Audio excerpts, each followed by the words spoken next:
Hi everyone, my name's Emma and I am reviewing an outline that I made for Chapter 4 for my drugs and behavior class. Chapter 4, the nervous system, I did the first section of the chapter, pages 74 to 79. The chapter starts off with talking about homeostasis. Uh, Starting off, it is a cell-to-cell communication is vital for the growth of any organism and its survival. As more complex organisms evolve, the multicellular systems for sensation evolved with multicellular systems for sensation, movement, reproduction, temperature regulation. All these mechanisms increase greatly. To define homeostasis, it is a state of physiological balance maintained by various regulatory mechanisms. Body functions such as blood pressure and temperature must be maintained in a certain range. It's loosely translated as staying the same, and we have to maintain this type of homeostasis. Psychoactive drugs can influence homeostasis. Alcohol inhibits the release of an antidiuretic hormone vasopressin, excuse me, which causes an increase in excretion of urine. Homeostatic processes mobilize to counteract alcohol-related effects. Following the consumption of alcohol, heavy drinkers have less urine than infrequent drinkers. I noted that during alcohol withdrawal, heavy drinkers exhibit an increased vasopressin release, which is equal to greater water retention, ends up being greater water retention. Moving on to the next section, components of the nervous system. I read that a body's tissues and organs are composed of cells. Specific functions of each cell determine the function of the organs. The brain is the most important for the study of drugs, especially for psychoactive drugs. It focuses on the structure of two types of cells, one being neurons, which are the nerve cells, and glia, which are also called glial cells. Following along, the book talks about neurons. They are primary elements of the nervous system, and they're responsible for analyzing and transmitting information, everything we see and understand as a behavior. Each neuron is contained with a single membrane. It separates the inside of the neuron from the outside. And every neuron has they all had four defined regions, one of them being cell body, which is the central region of a neuron cell, aka the control center, dendrites, which are branch-like structures that extend from the cell body and specialize in receiving signals from other neurons. An axon, which is a thin tube that extends from a cell body and specializes in transmitting signals to other neurons. Axon terminals, which are the end region of an axon. They all contribute to the neuron's ability to communicate. All are extremely, extremely important.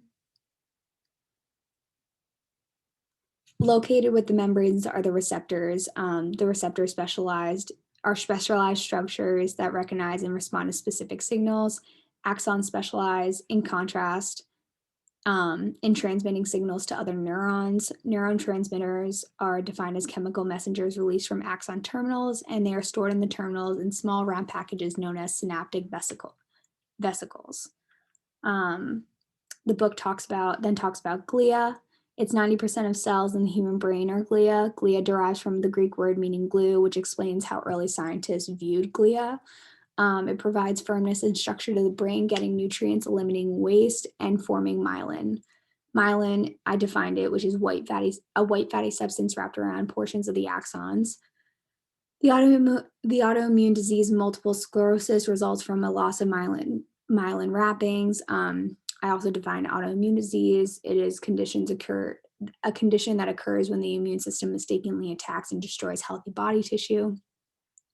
And then I also defined multiple sclerosis, which is it's like I said, an autoimmune disease caused by damage to the myelin sheath that wraps around axons.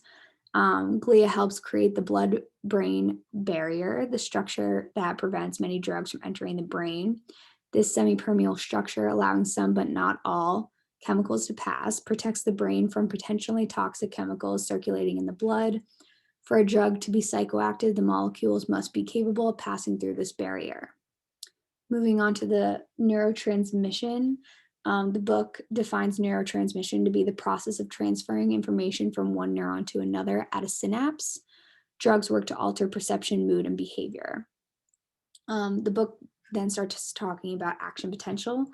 Action potential focusing on communication between neurons, Such communication is done through rapid, thorough and a highly specialized method. To define action potential, it's the essential process for neuron communication.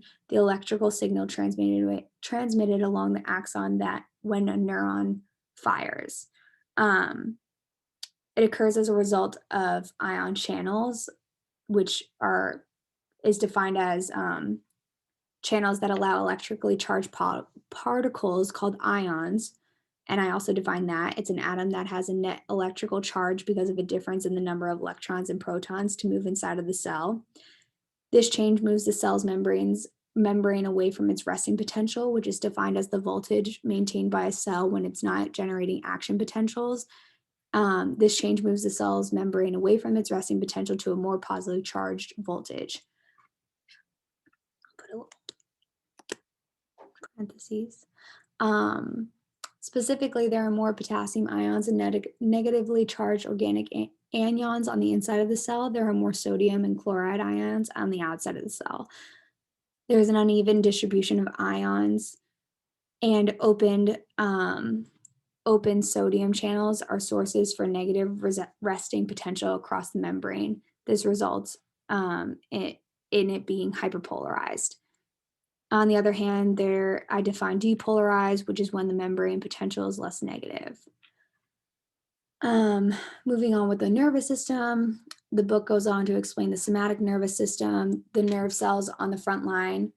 These are the nerve cells on the front line interacting with external environment, and are, like I just said, are referred to as the somatic system.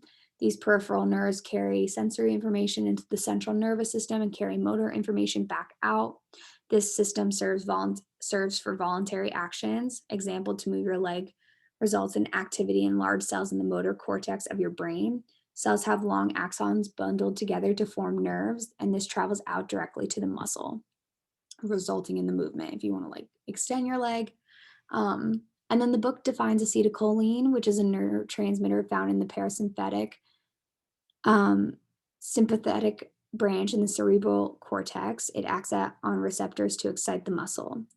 And then finally, the book talks about the autonomic nervous system. It's the body's internal environment, which is controlled and monitored by the ANS, which is the autonomic nervous system. Autonomic, autonomic controls involuntary functions such as your heart rate. Many psychoactive drugs have simultaneous effects in the brain and on the ANS. ANS is where neurotransmitters were actually first studied, and it is divided into the sympathetic and parasympathetic branches. Parasympathetic is the branch of the autonomic system that stimulates digestion, slows the heart, and other relaxed physiological matters. For example, the inhibition of heart rate by the vagus nerve. Acetylcholine is the neurotransmitter at the end organ. And to define sympathetic, it's the branch of the autonomic system involved in fight or flight reactions. This system is specifically interconnected, and neuroepinephrine is the neurotransmitter at the end organ, which is very important for regulating waking and your appetite. So that's the end of my outline. And like I said, it's for pages 74 and 79, and I hope this was helpful. Thank you.